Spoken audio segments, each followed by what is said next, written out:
Hidup bersosial dengan harmonis, memimpin diri dan lingkungan. Hidup adalah perjalanan bersama. Tidak seorang pun dapat menjalani hidup ini sepenuhnya sendirian.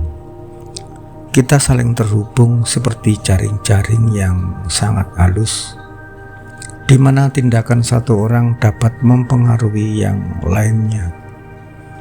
Namun membangun kehidupan sosial yang harmonis bukanlah tugas yang mudah. Seringkali kita menghadapi gesekan, konflik, atau bahkan kekecewaan terhadap orang-orang di sekitar kita. Kadang kita merasa tidak dimengerti atau sebaliknya. Kita sendiri gagal memahami orang lain.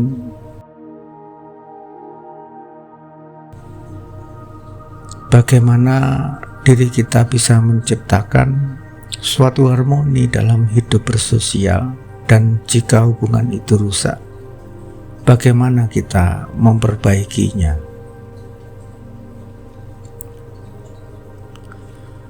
Hidup adalah seni berinteraksi.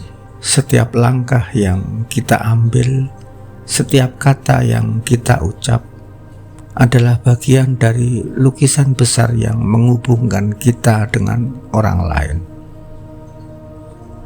Tetapi ketika hubungan itu terasa sulit, apakah kita berhenti dan menyalahkan orang lain?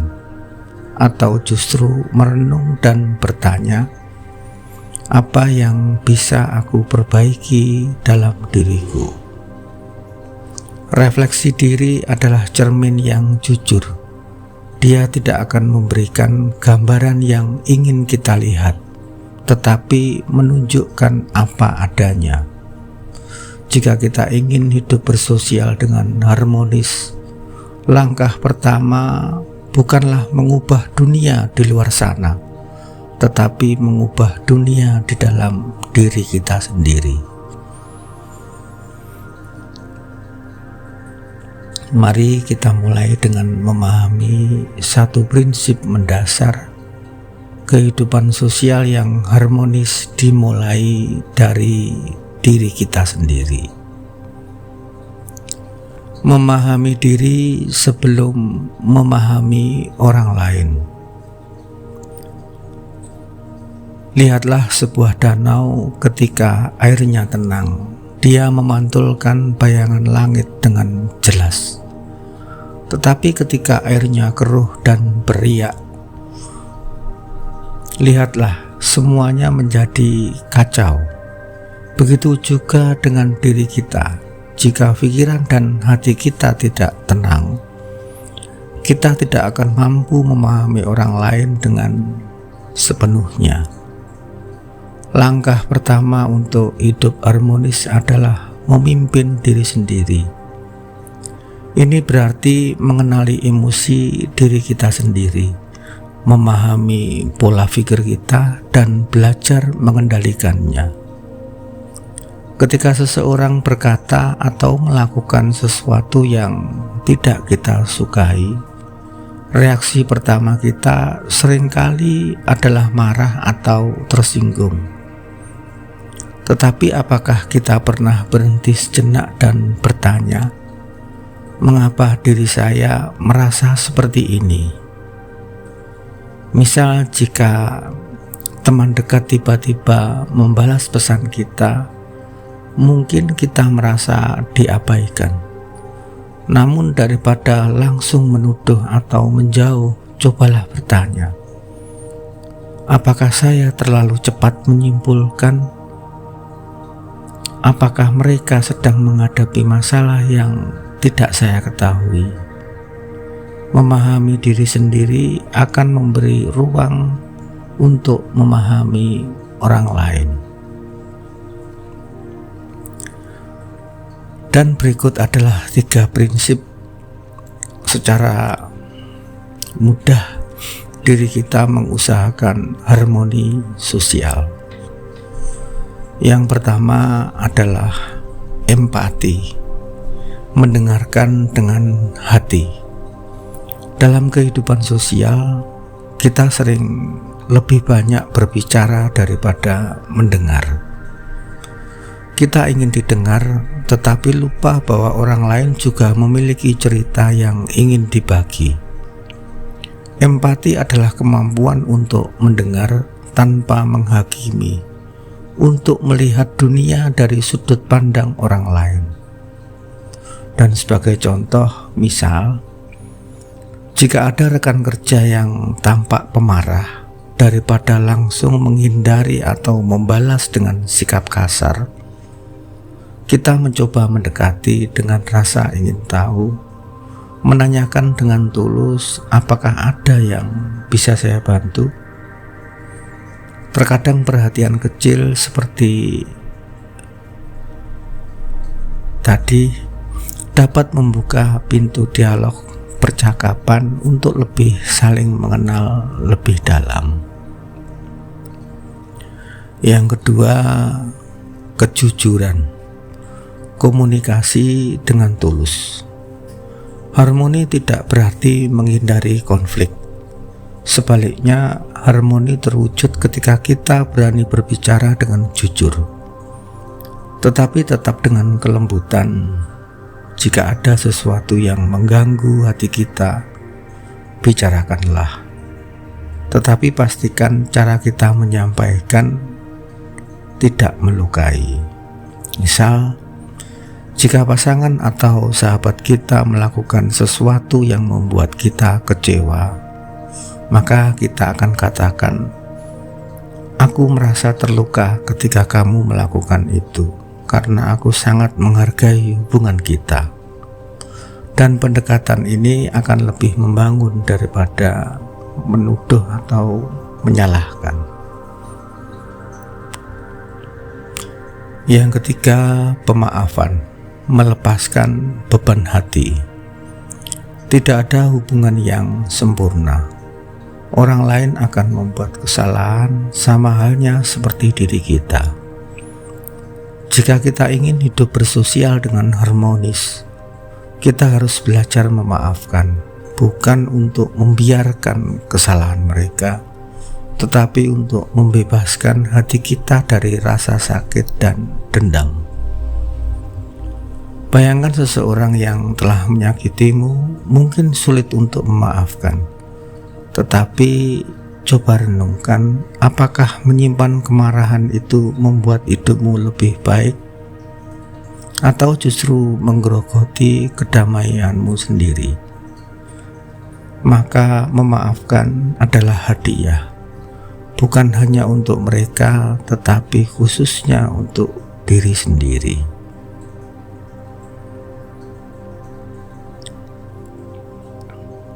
Menghadapi ketidakharmonisan. Namun apa yang harus kita lakukan jika hubungan menjadi sangat sulit, bahkan sangat beracun? Bagaimana jika orang lain tidak menunjukkan niat baik yang sama? Yang pertama, kita perlu mengenali batas. Hidup harmonis tidak berarti kita harus menerima perlakuan yang tidak adil atau kasar. Terkadang cara terbaik untuk menciptakan kedamaian adalah dengan mengambil jarak. Tetapi sebelum memutuskan hubungan, pastikan kita telah mencoba memperbaikinya dengan cara yang lebih baik. Misal, jika ada rekan yang selalu mencela ide-ide kita, cobalah berbicara dengannya secara langsung dan katakan, "Aku merasa tidak nyaman ketika ideku selalu ditolak tanpa alasan yang jelas. Bisakah kita berdiskusi lebih terbuka?" Jika setelah itu mereka tetap bersikap negatif, maka menjaga jarak adalah langkah yang wajar. Selain itu, jadilah contoh. Harmoni seringkali dimulai dari tindakan kecil. Jika ada seseorang yang marah, cobalah untuk tetap tenang. Jika ada yang menggosip, hindarilah dan tetaplah berbicara dengan kebenaran, kebaikan. Ketika kita memimpin dengan sikap positif, orang lain akan terinspirasi untuk mengikuti apa yang kita lakukan.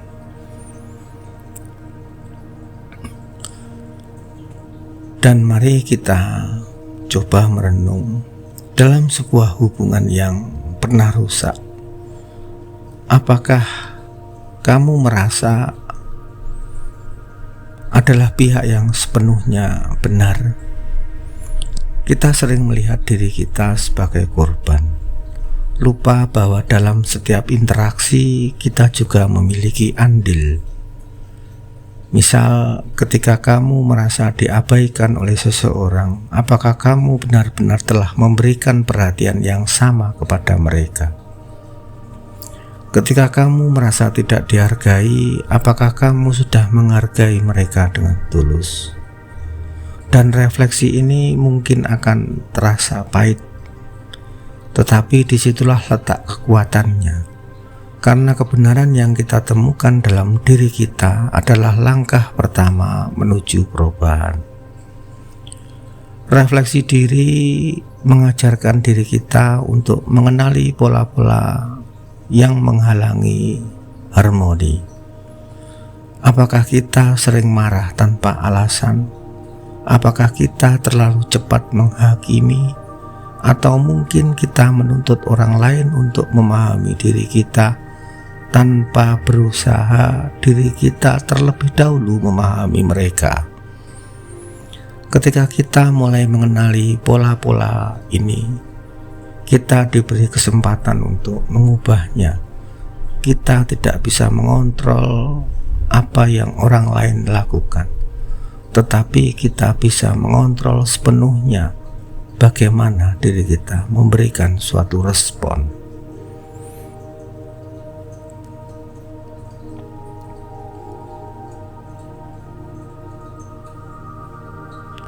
Memimpin diri dan lingkungan. Ketika kita berhasil memimpin diri sendiri, kita membuka jalan untuk memimpin lingkungan kita.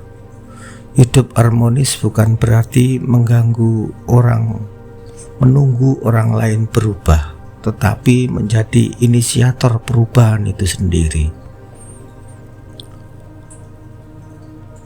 Bayangkan sebuah keluarga di mana semua orang sibuk dengan dunianya masing-masing. Jika satu orang memutuskan untuk memulai percakapan hangat, untuk mendengar tanpa menghakimi, suasana akan berubah. Begitu pula dalam komunitas, tempat kerja, atau bahkan lingkungan yang lebih luas. Tindakan kecil seperti senyum, sapaan ramah, atau tawaran bantuan tanpa pamrih dapat menciptakan energi positif yang lebih besar. Kita tidak perlu menunggu orang lain menjadi lebih baik, maka jadilah orang yang memulai kebaikan itu.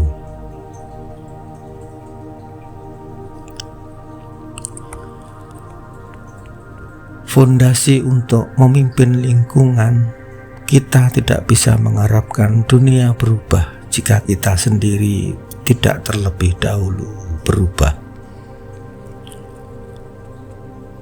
Bayangkan dirimu sebagai sebuah lilin. Jika lilin itu tidak menyala, bagaimana mungkin dia bisa memberikan cahaya kepada yang lain? Ketika kita mulai hidup dengan kesadaran, kebijaksanaan, dan kasih, kita telah menciptakan teladan yang akan menginspirasi orang lain. Kita tanyakan kepada diri kita sendiri, bagaimana aku bisa menjadi cahaya untuk lingkunganku? Bisa jadi jawabannya sangatlah sederhana. Mungkin dengan menjadi pendengar yang lebih baik, dengan menawarkan bantuan kecil tanpa diminta, atau dengan menghindari pembicaraan negatif yang akan merusak suasana. Dalam kehidupan sehari-hari, refleksi diri bisa diterapkan di mana saja. Ketika ada konflik di tempat kerja, jangan terburu-buru menyalahkan pihak yang lainnya. Terlebih dahulu, kita menanyakan pada diri kita, Apa yang bisa aku lakukan untuk meredakan situasi ini? Ketika ada kesalahpahaman dalam keluarga, kita tanyakan terlebih dahulu bagaimana aku bisa menjadi jembatan, bukan penghalang. Setiap tindakan kecil yang kita mulai dari diri sendiri akan meluas ke lingkungan sekitar kita.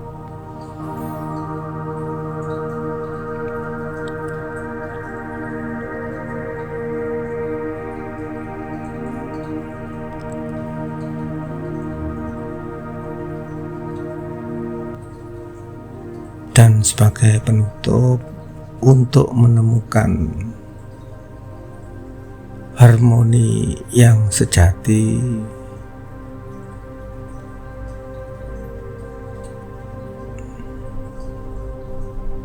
hidup bersosial dengan harmonis adalah seni. Dia membutuhkan kesadaran diri, empati, dan keberanian untuk memaafkan. Dalam perjalanan, kita mungkin tidak selalu berhasil, tetapi setiap langkah kecil akan menuju kebaikan adalah sebuah kemenangan. Mari kita mulai dengan diri sendiri, mengendalikan pikiran dan emosi kita, memahami orang lain dengan hati yang terbuka, dan jadilah teladan kebaikan dalam lingkungan kita. Karena pada akhirnya harmoni bukanlah tujuan, tetapi perjalanan-perjalanan menuju diri kita yang lebih baik dan dunia yang akan lebih damai.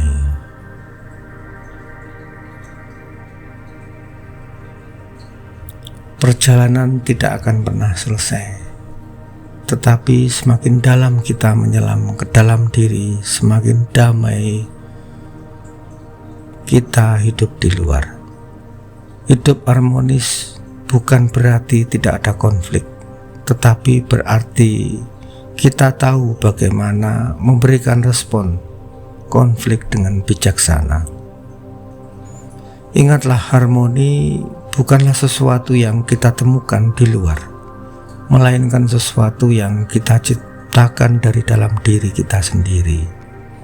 Ketika kita memimpin diri sendiri, kita membuka jalan untuk memimpin dunia di sekitar kita. Jadi, luangkan waktu setiap hari untuk bertanya pada diri sendiri, apa yang sudah kulakukan hari ini untuk membawa harmoni dalam hidupku? Pertanyaan sederhana, langkah awal menuju kehidupan yang lebih baik untuk diri kita sendiri dan untuk diri di luar diri kita, untuk dunia. Sekian, terima kasih, dan di lain kesempatan kita akan berbicara dengan tema topik menarik lainnya. Semoga hidup kita akan lebih baik. Terima kasih.